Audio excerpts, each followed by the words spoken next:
సారంగా వీక్షకులకి స్వాగతం అండి. వారం వారం ఒక కవిత అనే శీర్షికకి స్వాగతం సుస్వాగతం. ఈరోజు మీకు ఒక మంచి కవిని పరిచయం చేయబోతున్నాను. ప్రముఖ కథకులు, కవులు, పాత్రికేయులు, ఆదర్శని ప్రచురణకర్తలు శ్రీ కెఏ మునిసురేష్ పిల్లయ్య గారు.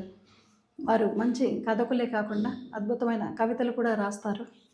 వారి కవిత్వ సంపుటి షష్టముడు. ఈ కవిత్వ సంపుటి నుంచి మీకు ఇప్పుడు ఒక మంచి కవిత్వాన్ని వినిపిస్తాను. కవితా శీర్షిక ఛాన్స్ ఇవ్వద్దు. నీ లోపలి దృఢత్వం, వేవేల ఆటుపోట్లను చవిచూసిన అచంచలత్వం, చెక్కు చెదరని కార్యకుశలత, సృజన మేళవించిన వ్యవహార దక్షత, అదంతా నీ స్వార్జితం. నీదైన ముద్ర పొదువుకున్న వ్యక్తిత్వ తత్వం, పనిలో కొత్తగా పొడుచుకు వచ్చిన ఒత్తిళ్ళు, లావాదేవీల్లో అనివార్యంగా తలెత్తే తకరార్లు, అనుబంధాల్లో అస్తవ్యస్త ధోరణులు, దైహికంగా సహించలేని రుగ్మతలు, హేతువులు ఏవైనా కావచ్చుగాక ఓ బలహీన సమయంలో లిప్తపాటు గాడి తప్పవచ్చు. ఆ మనఃక్లేశాన్ని ముఖానికి తొడుగుగా తగిలించుకోవడం ఎందుకు?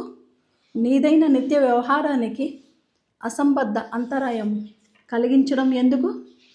తడబడితే తప్పు నడక, నీ గాయం మరొకరికి తెలియదు కదా మిత్రమా, దాన్ని డప్పు కొట్టి చెప్పుకోవడం ఎందుకు? నువ్వు గాయపడ్డావని ప్రపంచానికి తెలియడం ఎందుకు? నీ గ్లాని మరొకడికి టాపిక్ కావడం ఎందుకు? నీ పరోక్షంలో ఏ ఇద్దరికూ నీ ఒక చర్చాంశనీయం కావడం ఎందుకు? మహా అయితే ధైర్యవచనం, కాకుంటే జాలి, సానుభూతి, వీటిని రెసిపీగా కలగలిపి అధర జనితాలుగా స్రవించే ఆధరువు ఎందుకు? నీకు నీవుగా ఎవ్వరికీ ఛాన్స్ ఇవ్వద్దు.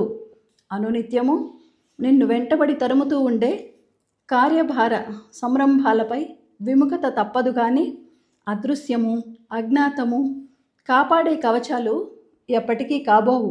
నీ ప్రపంచంలోనే నువ్వు ఉండు. నీకు నచ్చినప్పుడే బాహ్య ప్రపంచాన్ని పలకరించు.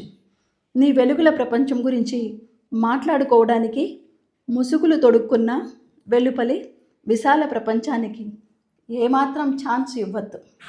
చాలా బాగుంది కదండి ఈ కవిత. మనిషి జీవితంలో సుఖదుఖాలు, కష్ట నష్టాలు అన్నీ ఒక చక్రంలా జరుగుతూనే ఉంటాయి. కానీ మన గురించి ఒకరికి చర్చాంశనీయం అయ్యే ఛాన్స్ మనం ఎవరికి ఇవ్వద్దు. మనకు మనమే ధైర్యవచనం కావాలి అని ఈ కవితలో స్పష్టంగా తెలియజేశారు. ధన్యవాదాలు.